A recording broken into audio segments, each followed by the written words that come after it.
Now we get to the carbohydrate insulin model, the way they call it, CIM.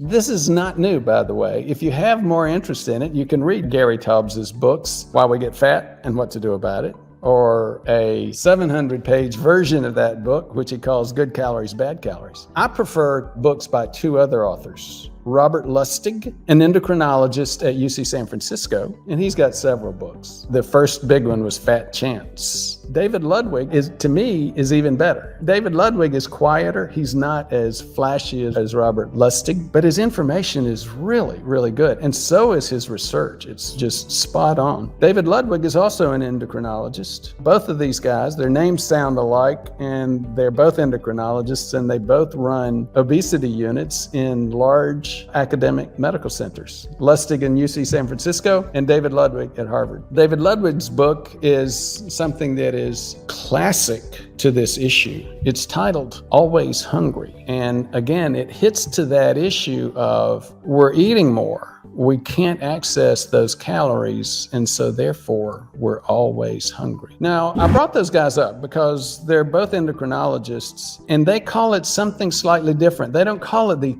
carbohydrate insulin model. They call it the endocrine model of weight management or weight gain. Although there's logic related to energy intake and expenditure with the conventional model, it's not the root cause of weight gain. Other hormones such as sex steroids and cortisol have effects in adipocytes. And if you don't remember, adipose is the technical term for fat tissue, and cytes is the technical term for cells. So we're talking about other hormones. It's not just insulin. Insulin is the major driver here. It should be called the insulin model or the hormonal model, but other hormones get involved with this as well. A big component of this issue regarding fructose comes from Robert Lustig. He really focuses on fructose. And yes, fructose promotes new fat creation in the liver. And guess what? Fatty liver has become recently the #1 cause of liver disease. So what are they suggesting that we eat? I think there's agreement, whether you're talking to or listening to Ludwig, Lustig, Taubes, me, the rest of this world. Eat things that don't drive insulin. Avoid processed carbs. Increase intakes of nuts.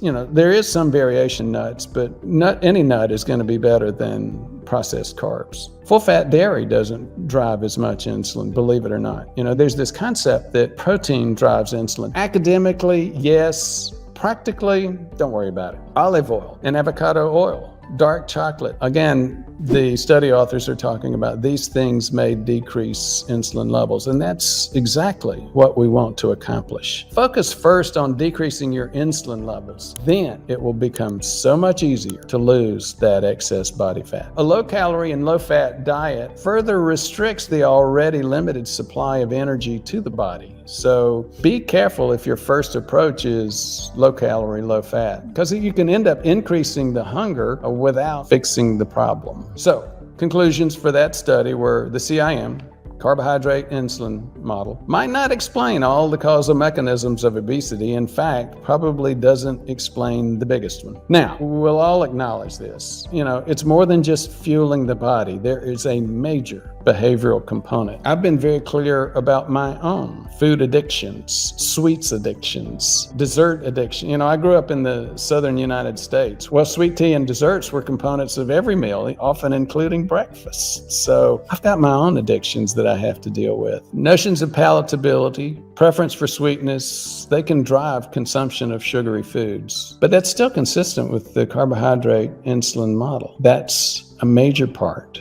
of the problem. There's a necessity to understand that a paradigm exists regarding the causes of obesity, and further evidence should be collected to fully understand that.